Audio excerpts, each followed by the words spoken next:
Men Nарын облусунун Атбаш районуна караштуу Жаңы-Күч деген айылда 1944-жылы 15 февралда туулган. Менин атам Шайылдаев Мамбет Акун деген киши болгон.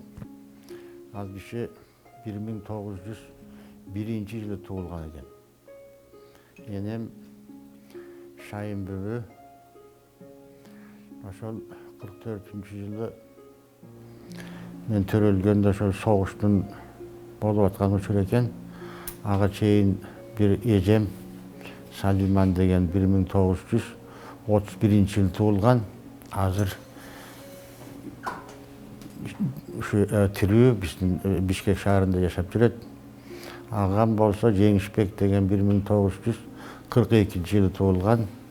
Ал 70 жашында каза болуп калды. Анан ошол 3 тууган, анан энем эжемдин баласы, аны расмий аты Кадыров Исмайыл дейт. Анан ошол эжем төрөгөндө биринчи эле баласын биз багып, атын Жаныбек Мамбет Акунов деп ошол 4 тууган болуп жүрдүк да, жүрөмүн. Ошол убактарда Атбашын элестеткен болсо 6-7 айылдын балдары бар окуучубуз Кара Суудан. Себеби ошонун баарында 7 жылдык, 4 жылдык эле мектеп экен, 10 жылдык мектеп жаңысыкын ошол Кара Сууда болчу. Демек ал жерде биздин айылдан, мисалы, биздин айыл эмес, райондун күнбатыш жагындагы Терек Суу, Калинин, Жаңы-Күч, Пограничный, Кызыл Туу, Кара Булуң, Кара Суу, ошол 7 айылдын балдары ошол Кара Сууда окуучубуз. Анан башта сырттан келгендер үчүн интернат ачкан. Ошол интернатта жатып окудук. Ошол жерде мен 57-58-жылы 8-классты бүттүм. Анан 58-59 окуу жылында биздин агабыз Акунов Таке деген киши болгон. Ошол Акталада, Тогуз-Тороодо райкомдун 2-секретары, 1-секретары болуп жүргөн экен. Анан ошол киши биздин айылга келди. Айылга келип, анан баягы Пограничный колхозундагы 7 жылдык мектепти 10 жылдык айландырып, ал киши мектептин директору болуп калды. Анан мен ошолордун биздин тууганыбыз болот, ошол кишинин үйүндө жатып 9-10 классты 60-жылы бүтүрдүм. Кыймылынан мен тарбия алып келдим да. Бир ушунчалык агайдын тыкандыгы, өзүнүн ишинде болгон жоопкерчилиги, аспиранттарга, азыр болсо студент магистранттарга өзүнүн жоопкерчилигине жараша, өзүнүн баланын жөндөмдүүлүгүнө жараша тема берип, ошонун иштешине тапшырманы талап кыла билет да. Агайдын бул бир өзгөчөлүгү деп ойлойм. Эсенбек агай биздин факультетте эң кадырлуу мугалимдердин бири агайыбыз. Себеби дегенде агай педагогика илимдеринин доктору, профессор, ушул физиканы окутуунун технологиялары жана табияттануу кафедрасынын башчысы болуп көп жылдан бери эмгектенип келе жатат. Коллективге болгон мамилеси өзүнчө бир башкача да. Агайдын жетектеген агайдын 29 докторанты, агайдын жетекчилиги астында 9 докторлук иш жакталган, ошондой эле 23 илимдин кандидаты бар. Ошонун негизинде агайдын илимий мектеби түзүлүп калды. Азыр болсо агайдын окуучулары Кыргызстанда гана эмес, КМШ өлкөлөрүндө дагы эмгектенишүүдө. 65-жылы университетти бүткөндө бизди мектептерге бөлүштүргөн. Себеби биздин группаны ошол убакта эле 3 багыт боюнча бөлгөндө, биринчиси теориялык физика, физиканын теориясы багыты боюнча, екінші эксперименталдық физика, üçüncüsü педагог, мұғалім болу деген. Анан мен ошондо эле мұғалімдікке киргемин. Анан окууну бүтүп атканда бөлүштүрүү болуп аткан, анан мага бир киши келип деканатта чакырып атат деп калышты. Мен барсам, бир арык көсөйнекчен киши, мен Ат башыдан келдим. Ат башы райондук билим берүү бөлүмүнүн башчысымын. Тыналиев Күмөндөр деген кишимин. Сен биздин Ат башыга бөлүнүшүң керек. Орус мектебинде мұғалім, физика мұғалімі жоқ болуп атат. Ошол жерге барып физикадан сабак бересиң. Анан мен айттым, агай, мен кыргызча окуганмын. Бир жерде деле кыргызча окуп, орусчаны мен жакшы деле билбеймин. Анан барып мен орус мектебине сабак бере албаймын десем, айтты, жок, сен ошол жерде мұғалім жок болуп атат. Карыбек Акбаталды билесиңби деди. Билем, ал менин агам болот дедим. Ал ошол мектепте директор болуп атат. Директор болуп иштейт. Мен ошол киши жиберди, сен алып кел деп атайын жиберди. Деди, анан кийин айлам жок. Макул болдум. Макул болуп, анан 65-жылы Ат башыга барып, орус тилинде окуткан мектепте физика мұғалими болуп иштеп калдым.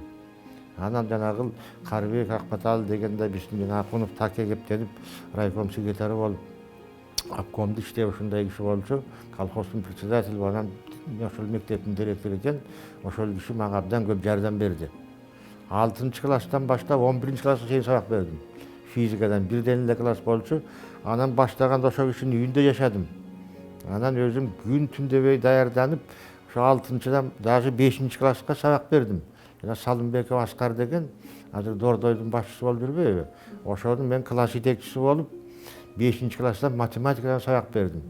Демек орусча өзүм баягы математиканы билгеним менен орусча айтыш дегенди мен ошол жерден үйрөндүм. Ошентип, ал жерде 65-жылдан 2 жылдан 67-жылы жанагы тарбия иштери боюнча директордун орун басары деген жаңы кызмат ачылып, мен ошол жерге директордун орун басары кылып койду. Ошентип, 65-жылдан 71-жылга чейин мектепте 2 жыл мұғалім болдум. Андан кийин жанагы тарбия иштери боюнча директордун орун басары болуп иштеп, ошол жылдары физиканы дагы кайра өзүмчө түшүнүп, орусча сүйлөгөндү үйрөнүп, анан кыргыз балдары ал жерде ас эле орустар ас эле болчу. Бирок мұғалимдердин 80% орус кишилер болчу. Ошолордон мен орусча сүйлөгөндү үйрөнүп, орусчаны Кудайга шүгүр жакшы үйрөнүп алдым да. Ушу физика илиминде, өзгөчө физика илиминин орто мектепте окутулушу, жогорку окуу жайларда окутулушу, ошолор боюнча даярдалган бир илимий методикалык эмгектердин бардыгына бул кишинин тиешеси бар деп ойлойм. Себеби ошол илимди изилдөөнүн методологиясы, методдор боюнча атайын чыккан эмгектери бар. Анан жаңгыз эле ошо физика илими менен чектелбестен табигый дүйнөнү таануу, жаштардын, окуучулардын табигый дүйнөлүк көз караштарын калыптандырууга дагы өтө чоң салымы бар деп ойлойм. Себеби ага байланыштуу дагы көптөгөн эмгектери бар. Анан өзү окуучулар менен илимпоздор чөйрөсүндө өзүнүн илимий принципиалдуулугу менен өзгөчө орду бар. Дүйнөнү, илимди терең, кеңири билгендиги менен дагы өзгөчөлөнүп турат. Себеби бул киши жана дагы айтам, окутуунун гана методикасы менен чектелбестен илимдин кеңири изилдениш предметтери, объекттери, методдору дегенде көптөгөн салымдарын кошот. Көп жылдар бою биз диссертациялык кеңеште чогуу иштедик. Эсенбек Мамбетакулович ошо диссертациялык кеңештин төрагасы катары көп жылдар иштеди. Азыр дагы ошо кесиптик педагогика деген педагогиканын бир өзүнүн багыты бар. Ошол боюнча дагы диссертациялык кеңештин башчысы болуп иштеп жатат. Методикалык макалаларды жазып антип минсем мұғалімдер газетасына, Ат башы райондук гезитине Кызыл Совет Кыргызстан деген гезиттерге макалам чыгып, эл агартуу журналына макалам чыгып калды да. Анан мен кокуй буну мындан арыда улантпасам болбойт экен, мен шаарга кетейин. Анан партияга өттөштү. Партийный комсомол комитетине мектептер бөлүмүнүн башчысы бол деди. Мен бирине да макул болгонум жок. Туугандарым да айтышты, сен партияга өтпөсөң өспөйсүң деп. Анын алдында бир өзүнчө себептери болгон. Анан мен айттым, жок, эжеме айтты бир күнү. Сен партияга өтпөйм деп атпырсың, тигиндей мындай, партияга өтпөсөң келечегиң болбойт. Деди эле, анан мен эжеме катуу айтып койгон экенмин ошондо. Мен партиянын окуусун окуган эмесмин, мен мұғалимдин окуусун окуганмын деп Андан кийин эч ким унчуккан жок. Анан кой дедим, анан кийин бияка мына бу жерде политехникалык техникум деген бар. Азыркы эл аралык университеттин зданиясы, ошол жерде политехникалык техникумуна мугалим болуп келип, анан бул жерде 2-3 эле кыргыз мугалим болбосо калгандардын баардыгы башкурттагылар экен. Балдардын баары орус тилинде окуган адамдар. Анан ат башыдан орусча сабак берип келип, анан жалаң орустарга сабак берип, бул жерден баягы өзүмдүн тажрыйбамдагы өркүндөтүп алдым дагы. 73-жылы 18 декабрда Кыргыз педагог илим изилдөө институтуна аспирантурага кирдим. 73-жылы 18 декабрда. Ошентип, бир орунга 6 киши тапшырган экенбиз. Ошондон Кудай жалгап өзүм өтүп кеттим да аспирант болуп калдым. Аспирантурага киргенде илимий жетекчи болуш керек экен. Илимий жетекчи болуш керек экен. Анан бул жерде физиканы окутуунун методикасы боюнча илимдин доктору эмес, кандидаты жок экен ошол учурда. Бир дагы. Бир киши бар экен, Нура Акунов деген Ысык Көл мамлекеттик университетинде. Ал деле өзү жаңы эле кандидаттыгын жактаган киши экен. Анан жетекчи жок. Анан кийин ушул жерде институттун директору академик Измайлов Азиз Эминович деген киши мына университетте, ошол биздин азыркы университет, ал убакта Жаңгысыл университет болчу. Ошол жерде илимдин докторлору бар эле, физиктер. Леонид Васильевич Тузов деген, Спектров, Леваронович деген кишилер. Анан ошого жиберди, ошолор жетекчи болсун деп. Анан келсем, алар макул болбоду. Биз методика, физиканы окутуу методикасы деген боюнча адис эмеспиз. Эгерде кааласаң, мен сени 3 жыл кармап берейин, бирок эчтеке чыкпайт дешти. Эмне үчүн биякта башка жака барбайсың? Деди эле, мен айттым, ал башкага уруксат жок экен.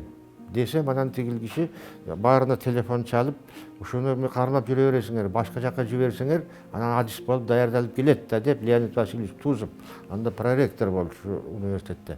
Ошонун эмеси менен андан кийин мен Челябинский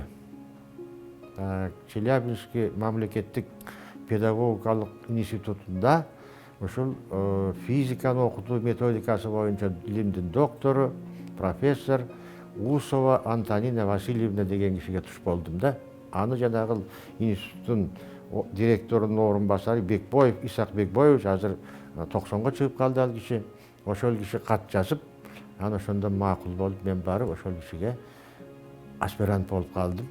Ошол барганым мага абдан жакшы болгон экен. Ал киши мага ошондой жакшы билим берди, тарбия берди. Мына илим изилдөөдө, илим боюнча мен кандайдыр бир ийгиликке жеткен болсом, ошо кишинин эмгегинин үзүрү. Мына ал киши 1921-жылы туулган киши. 2014-жылы 93-төн 94-кө караганда каза болду. Анан ошол кишинин жетекчилиги менен мен 78-жылы 26 сентябрда Ташкентте кандидаттык диссертациямды коргодум. 1992-жылы дагы ошол кишинин консультациясы менен 92-жылы ошол Ташкентте Низами атындагы педагогикалык институтта докторлук диссертациямды коргоп, Советтер Союзунун дипломун алдым. Бул өзү негизи меники эң негизгиси мынакей орто мектепте, анан кесиптик мектептерде башталгыч кесиптик билим берүү, атайын кесиптик билим берүү, жогорку кесиптик билим берүү дегенде физиканы окутуунун методикасы, анын теориясы жана методикасы деген багытта баштадым. Андан кийин эми баягы илимге аралашкандан кийин анын ар бир багыттары боюнча изилдеп жана башка болду. Негизгисинен жанагы физиканы, андан кийин табигый предметтерди, менин докторлук диссертациям окуучулардын табигый илимий түшүнүктөрүн калыптандыруудагы предметтерди байланыштырып окутуу. Демек физика, биология, химия, астрономия, математика предметтерин биргелештирип, байланыштырып окутуп, билимдерди интеграциялоо. Демек ошондо предметтердин ар бир предметтен алган билимдерин бир бүтүн системага алып келүү деген маселе да. ошонун дидактикалык функция деп жанагы монография тиги булардын баардыгы ошол багыт боюнча и ошол изилдөөнүн натыйжасында мына эгемендик алгандан баштап мен жанагы ушул жерде иштөө менен бирге эле жанагы Кыргыз билим берүү академиясы деген бар. Ошол жерде мурун институт болчу, билим берүү институту. Анан Бекбоев деген киши директор болуп, мен 5 жыл ошол жерде илимий иштер боюнча директордун орун басары болуп иштедим. Аны эгемендик алганды 93-жылдан баштап. Анан биз азыр жаңы стандарттар түзүү, программаларды түзүү, окуу китебин түзүү дегендин баардыгын ошол жерде мындай баштап алдыга ордуна койдук да. Азыркы учурда Эсенбек агайыбыздан сабак алып атабыз. Жана агайыбыз биз үчүн жалгыз гана биз үчүн эмес, бул Кыргыз Республикасынын билим берүү системасында жана улуттук университет үчүн өтө бир таасирдүү адам. Биз агайыбыз менен сыймыктанабыз жана суктанабыз. Эмнеге дегенде биз бул агайдан сабак алып атабыз. Талим, тарбия, бул таалими жок экен дейт. Эч кимден таалим, тарбия алган эмес турбайбы дейт. А таалим, тарбия дегенде ата-энеси бир туугандарынан кийин эле мугалим болот. Мугалим кандай таалим, тарбия берсе, бала ошентип чоңоет. Мисалы көпчүлүгү эле мен азыр баардыгын айтамын. Башталгыч мектепте 1-класстан баштап 4-класска чейин ким окутса, кыял жөрүк ошондой болуп калганын мен даана эле көрүп турамын. Ошондой болот. Токто да жай болгон мугалим окутса ошондой балдар өсүп чыгат.